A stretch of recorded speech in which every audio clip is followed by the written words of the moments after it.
And I've been doing that for 10 years and I still didn't get the money. I'm a millionaire. And when they say it in church, all of you get excited. And after you have left here, you are as poor as a church rat. Then I went and saw the scriptures. What is wrong with me?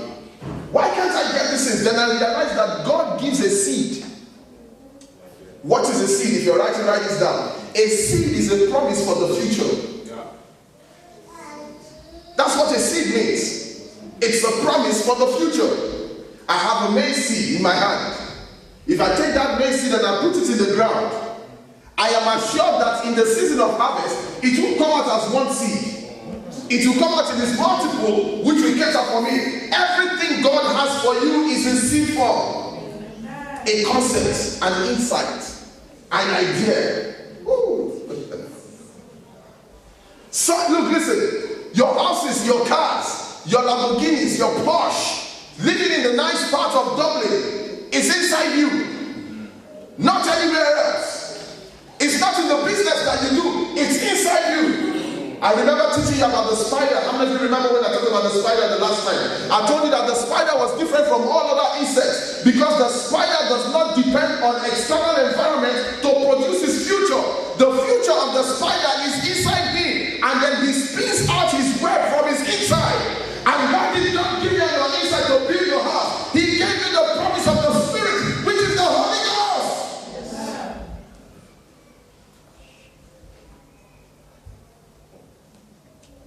Woo. Don't worry, I'll preach tomorrow and Sunday. I just want to teach you today. And so a seed is a promise of the future. As you think, write this down, you are purchasing the future. Thinkers buy the future. Thinking is the only thing that gives you the capacity to think ahead of where you are. That's why I love dreamers. I'm a dreamer. Pastor Judy, I'm a dreamer. I'm a dreamer. When I was going to buy the car that I ride in the United States, I wanted to dream of the type of car. So I went to the showroom.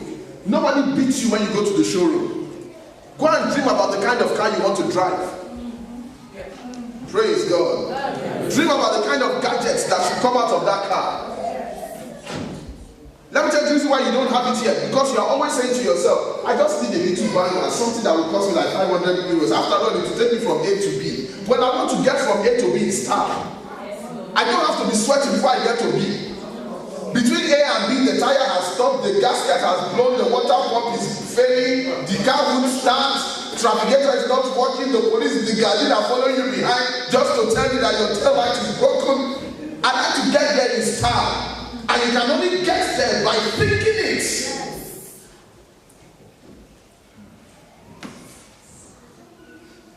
You can only produce your thoughts. Your thoughts is what determines how far you go. Your thoughts. Let's look at the word dominion very quickly. Turn your Bibles to Genesis chapter 1. I'm watching the time, so I'm going to go very soon. Genesis chapter 1. Are you learning anything here tonight? Yes. Look at somebody and say, I have dominion. Because I am a thinker. I refuse to sweat in life. I think my way into my destiny. Let me push somebody by the hand and say, think.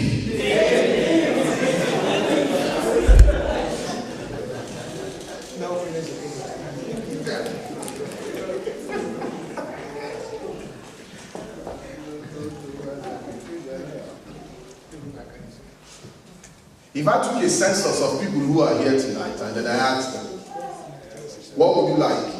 Many of you tell me a job. My father, Pastor Matthew, would define a job to mean just over broke. You're just slightly, a job would not get you where you want to go in life. Let me tell you what a job is for. A job is to give you a seed.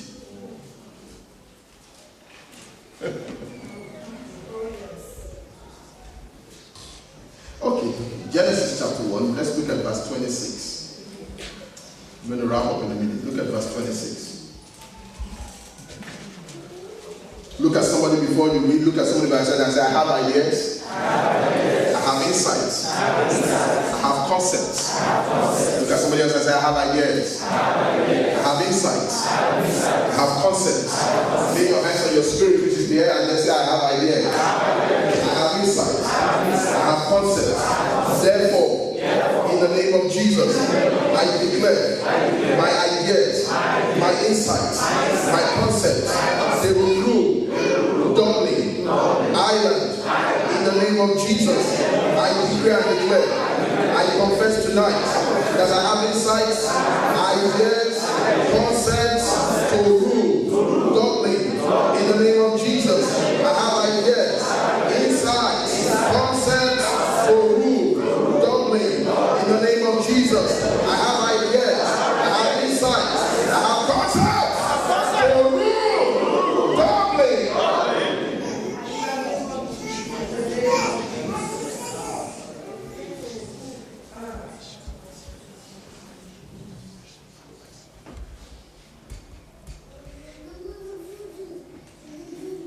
I don't know, there are some funny things in my spirit. There are people in this place that own airlines and yet they don't know it.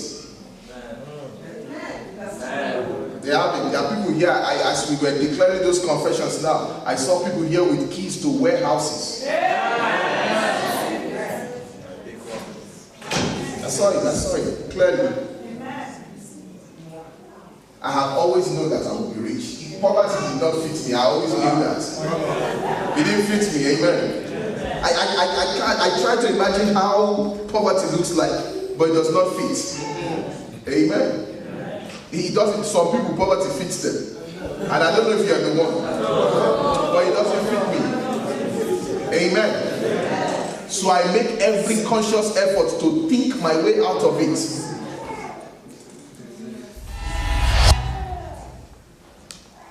Look at somebody again and say, I have ideas, I have insights, I have concepts. Tell somebody else again, I have ideas, I have insights, I have concepts. The other person, you're looking at a man full of ideas, insights, concepts. In the name of Jesus. Look at somebody behind you and say, you're looking at a man that has ideas, insights, concepts. Amen.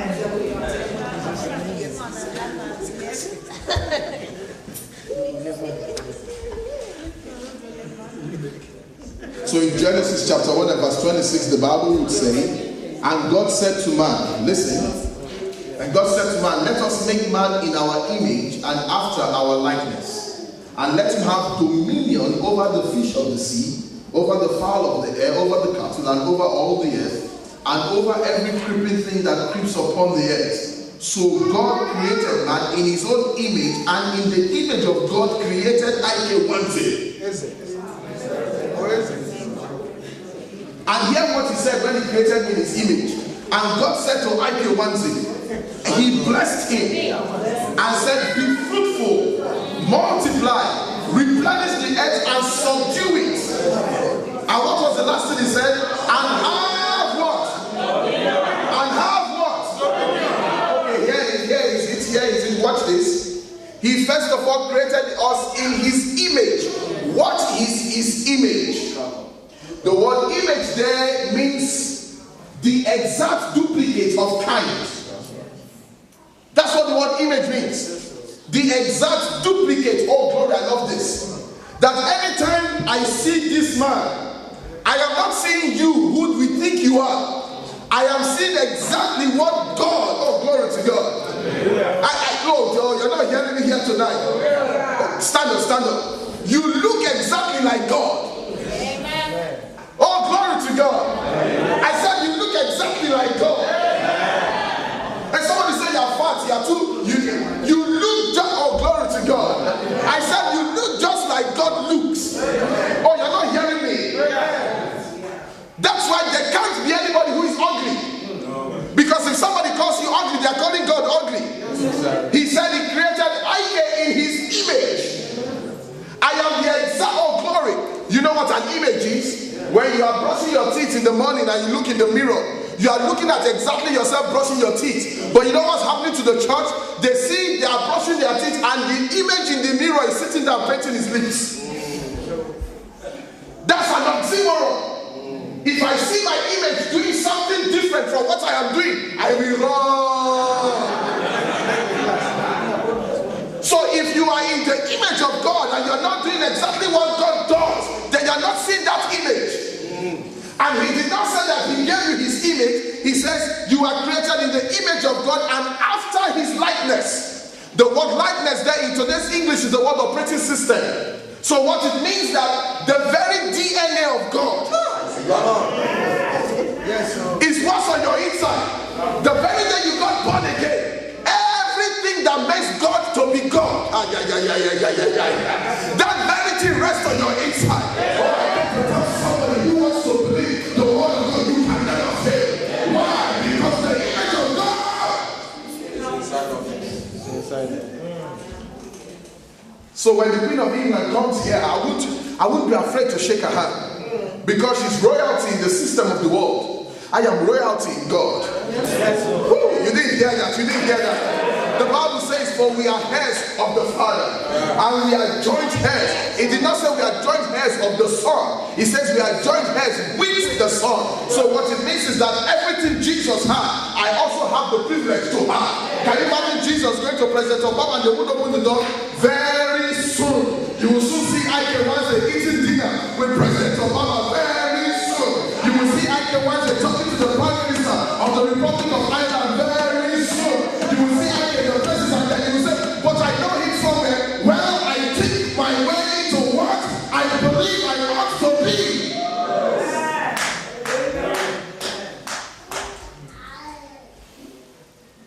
So I don't play with chickens.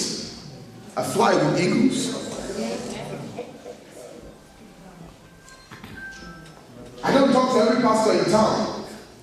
I talk to the one that matters.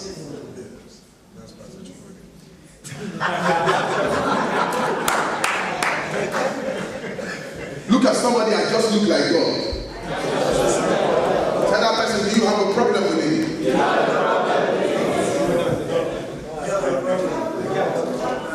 You know, when I was growing up, and I was in the university, I was a bit of a lad.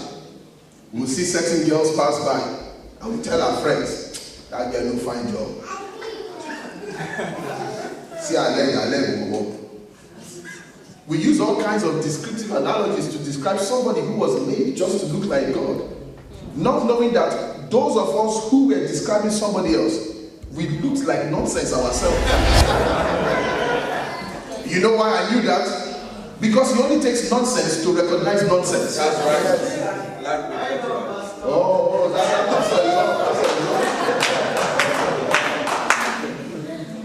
and that's why I don't have a problem with somebody who says to me, you have a big head. You know, if they tell somebody now, get away from here, you have a big head, and you see, they'll go and cry. They said, I have a big head. If somebody tells me I have a big head, I tell them, thank you, it's my head, not your own. If somebody says I'm too fat, you tell them, do you want some?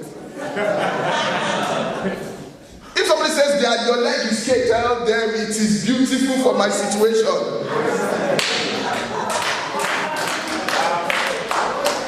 You can only be what you think you are. You can't be what people say you are. And so the pathway to dominion is first of all to recognize that we are created in the image of God and after his likeness. He then shows us the areas in which we are to have dominion. God said to man, take dominion of the earth. You can feel his presence, but his presence is not God. When God said you should take dominion, all God was saying is that I have poured myself in you, and then you have now become a conduit to operate like I do. Anytime. When the Bible says we are made in his image and likeness, it is to say that we are made in the invincible nature of God. It also means, if you're writing notes down, that you have God's traits. You have God's characteristics. You talk and think and dress just like God does.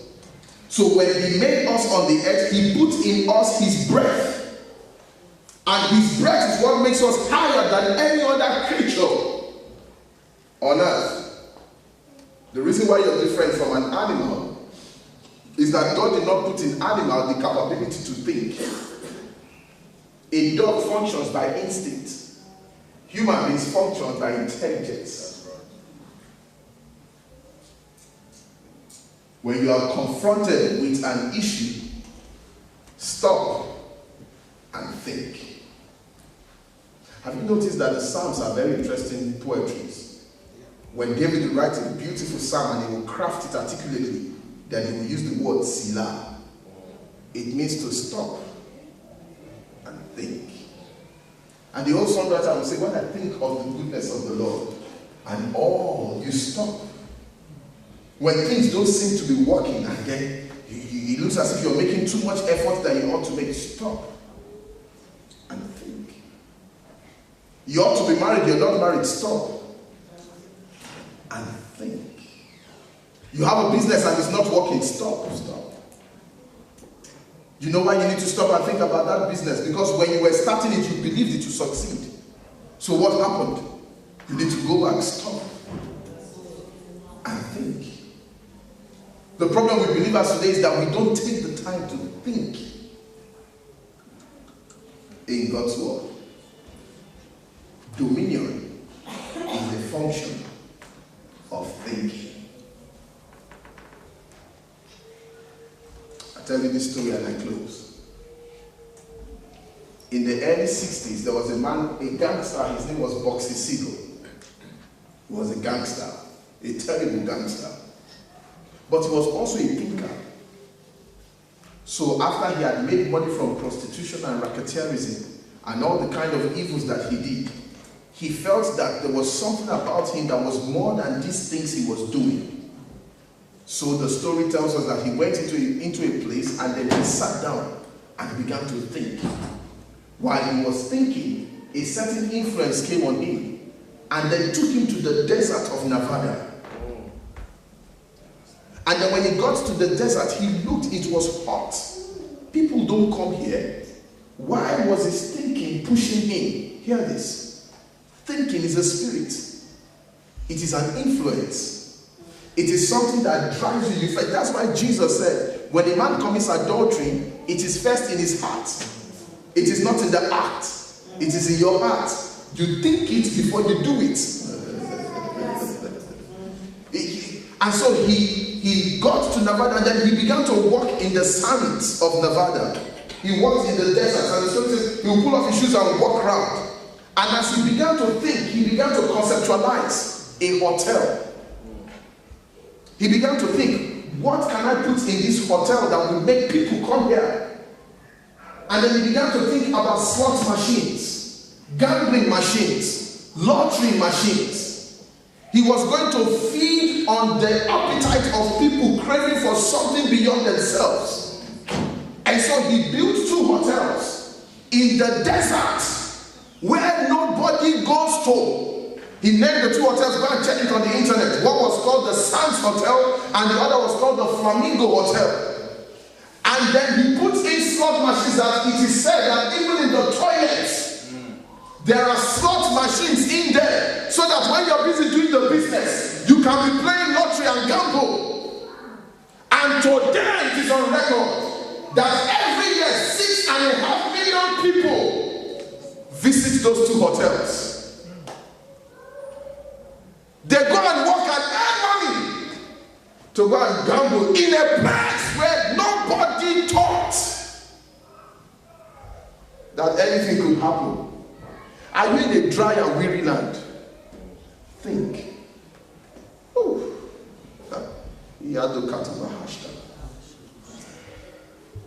I never knew I was going to come to Dublin, but when I began to think it happened. I never knew God was going to send me to the nations, and I go and I sit down sometimes and I begin to think a nation. And then before I know what's happening, people will network me with people in that nation and they say to me, come, we want to hear what you have got to say. All I do is think. You want to prosper, think.